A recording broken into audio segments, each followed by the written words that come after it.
Karena misi mereka sebenarnya mereka menggunakan kode etik standar internasional bank Jerman itu standar internasional yang juga mengikuti hukum-hukum internasional juga yang diakui oleh PBB dan lain-lain. Media Warisan Budaya Nusantara. Laporan berita, Editor Aurel. Bank Pembangunan Jerman Kreditanstalt für Wiederaufbau bertemu terbatas dengan tim aliansi terlibat bersama korban geothermal Flores serta sejumlah imam Gereja Katolik JPIC Keuskupan Agung ND Flores, bertempat di Kemah Tabor Matalokongada, Minggu, tanggal 25 Mei tahun 2025.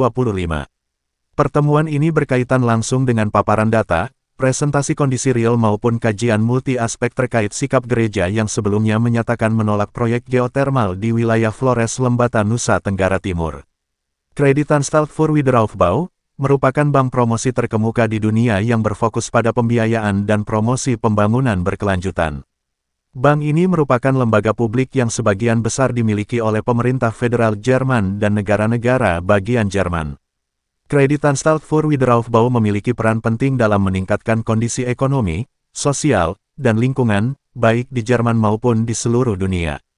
Kreditanstalt für Wiederaufbau adalah bank pembangunan Jerman yang juga berperan dalam mendukung pembangunan di Indonesia melalui pembiayaan proyek-proyek infrastruktur, energi terbarukan, dan berbagai sektor lainnya. Bank pembangunan ini juga aktif dalam konversi hutang dan memberikan pinjaman konsesi untuk mendukung pembangunan berkelanjutan, khususnya dalam bidang kesehatan dan lingkungan. Kreditanstalt für Wiederaufbau sudah lama membangun banyak proyek di Indonesia termasuk proyek listrik panas bumi atau geothermal. Ditanyai Media Warisan Budaya Nusantara usai pertemuan terbatas, Ketua Aliansi terlibat bersama korban geothermal Flores, Pastor Felix Bagi SVD menyampaikan sejumlah catatan hasil pertemuan. Berikut cuplikan wawancara. Jadi pertemuan dengan KFW ini atau KFW tujuannya adalah melakukan sosialisasi apa yang kami rasakan, apa yang kami temukan untuk menjadi perhatian mereka. Sehingga itu menjadi pertimbangan mereka untuk bisa mengambil tindakan-tindakan yang perlu. Tadi poin-poin apa yang saja yang disampaikan tadi? Poin-poinnya adalah yang pertama bahwa proyek ini harus memiliki akuntabilitas, baik dari segi finansial dan juga tanggung jawab kultural dan tanggung jawab sosial, serta harus diperlihatkan, harus ada turunan-turunan dari efek yang ditimbulkan, baik kepada kesehatan masyarakat, baik kepada dampak kultural, kan alam suatu misteri dan Flores ini gunung berapi, dinamis sekali perut bumi ini, lapisan di bawah permukaan tanah ini. Jadi itu yang maksudnya hendaknya menjadi perhatian. Saya pikir masyarakat berhak cemas tentang apa yang mereka takutkan. Tentu rekomendasi kami adalah membatalkan. Membatalkan? Ya, rekomendasi kami sebaiknya dibatalkan. Karena tidak ada studi dan sebagainya. Ya kan? Seperti apa kajian ini? Itu tidak pernah disampaikan. Environmental Impact Assessment itu atau yang kita sebut AMDAL, itu kan tidak pernah diungkapkan dengan baik. Ya kan? Dan kita tahu bahwa dalam banyak proyek itu kan copy paste AMDAL itu. Karena itu kita bilang itu nanti harus dilihat, dan satu proyek harus mulai dengan proper, dengan cara ilmiah yang benar, pendekatan yang benar, keterlibatan partisipasi masyarakat yang benar. Itu tuntutannya. Jadi proyek ini salah dari awal, itu masalahnya. Penting yang kami bicarakan dengan mereka ini dari Bank KfW Jerman yang juga aktif membantu negara-negara. Mereka berada di balik juga proyek geothermal Pocoleok dan Mataloko. Mereka menjelaskan juga bahwa misi mereka itu membantu negara-negara yang sedang berkembang juga proyek-proyek ini untuk kebaikan negara dan kebaikan manusia, kebaikan masyarakat. Tapi tadi kami senang mereka datang untuk mendengarkan pembicaraan dari masyarakat sendiri.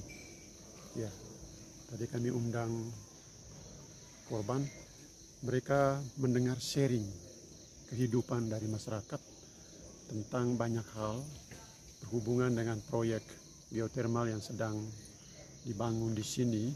Kecemasan mereka yaitu semoga proyek geothermal ini tidak menimbulkan dampak yang merugikan masyarakat, terlebih nilai-nilai kehidupan mereka. Ya. Karena misi mereka sebenarnya mereka menggunakan kode etik standar internasional bank Jerman, itu standar internasional yang juga mengikuti hukum-hukum internasional juga yang diakui oleh PBB dan lain-lain. Mereka pakai standar itu untuk bangsa kita Indonesia dan untuk proyek-proyek. Tapi juga mungkin yang menjadi persoalan yaitu komunikasi antara pihak yang mengembang proyek ini. Saya pikir bukan bank tapi pihak yang mengembang proyek ini dengan PLN, dengan pemerintah. Terlebih poin tentang sosialisasi nilai-nilai proyek dan dampak-dampak yang akan terjadi dan bagaimana tanggung jawabnya terhadap kehidupan masyarakat dan juga terhadap lingkungan. Itu yang paling penting. Yang diangkat utama itu sosialisasi bersifat terbuka di depan masyarakat. Ya, itu yang kami pertanyakan dan kami sendiri mengambil sikap karena mendengar dari apa yang dibicarakan oleh korban di Wogo, di daerah TI dan di Lulu-Belu dan dari Laja, Pastor Proki menyampaikan tadi, korban tadi banyak berbicara dan dicatat langsung oleh mereka. Dan kami sendiri dengan tegas meminta kalau boleh dievaluasi kembali dan dihentikan proyek untuk sementara. Pihak donatur dari bank KfW ini dari Jerman untuk mengevaluasi kembali dan kalau boleh untuk sementara dihentikan proyek itu. Dan mereka mendengarkan semua.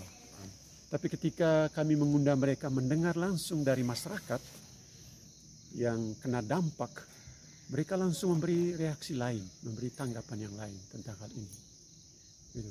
Berarti di sini mereka sendiri menyadari bahwa dialog kurang berjalan baik, kurang terbuka. Nah, tapi kami minta supaya dibuat evaluasi kembali. Ya, tadi mereka pihak bank akan meminta PLN untuk membuat evaluasi kembali secara terbuka, tapi evaluasi tidak internal di institusi pemerintah. Tapi evaluasi itu dibuat terbuka di ruang publik dan mengundang juga pihak masyarakat untuk bicara. Saya kira itu transparannya itu nilai yang terbuka. Ya, kita negara demokrasi. Persoalan kita memperjuangkan nilai-nilai kemanusiaan, hak-hak dasar orang untuk mengetahui informasi yang benar dan baik tentang apa yang akan terjadi dengan proyek, dampak-dampak apa yang akan terjadi dan siapa yang harus bertanggung jawab dengan dampak-dampak itu. Kami beri contoh, misalnya kalau seng-seng itu rusak di Turetogo, di Ulu-Belu atau di kampung mana, atau kalau hasil tanaman mereka menurun, atau misalnya kalau terjadi polusi udara, gangguan pernapasan, kulit gatal, atau misalnya itu terjadi polusi air, atau misalnya mereka akan ambil air dari lajat, air di mana digunakan oleh masyarakat untuk mengairi sawah-sawah 500 hektar itu. Siapa yang harus bertanggung jawab kalau mereka kehilangan penghasilan di sana? Siapa yang harus bertanggung jawab? Pasti PLN bilang itu pemerintah. Tadi kami bicara dengan pihak bank, ini semua adalah persoalan kemanusiaan yang harus Anda juga bertanggung jawab tentang situasi yang akan terjadi dengan masyarakat kami. Karena mereka adalah suplai dana ke negara, negara ke proyek, proyek ke PLN, PLN ke masyarakat. Jadi itu yang kami bicarakan tadi. Ya, Romo, apakah mereka juga kemudian bicara tentang isu seperti ekologis gitu di situ? Justru perjuangan mereka yang paling pertama itu ada beberapa standar etik. Mereka bilang itu Code of Conduct. Bank ini itu bank internasional, mereka ada Code of Conduct, kode etik. Kode etik mereka itu yang paling utama itu living responsibility. Mereka bertanggung jawab atas kehidupan. Kehidupan itu pada manusia, hak hidup sehat, bersih, aman, damai. Kehidupan itu pada lingkungan hidup, tumbuh-tumbuhan, binatang, tidak boleh diganggu, dirusak. Tetapi juga conduct of ethics mereka itu juga termasuk hak-hak alamiah, air tidak boleh, hak ontologis air untuk tetap bersih, hak ontologis tanah untuk tetap subur, hak ontologis udara untuk tetap bersih dihirup oleh orang, tidak boleh tercemar. Itu standar etik mereka, bank tadi. Dan standar etik ini, poin-poin ini yang nanti juga mau dipakai sebagai referensi untuk melihat terkait dengan bagaimana keterlibatan mereka untuk geothermal Matuloko. Itu yang sekarang mereka datang turun ke lapangan untuk membuat evaluasi kenyataan di lapangan, dan mereka akan minta PLN untuk menjelaskan semuanya, bertanggung jawab. Dan kami tadi bilang, kalau PLN tidak sanggup menjelaskan dengan baik, apa sikap Anda? Pasti kami menuntut stop, hentikan untuk sementara.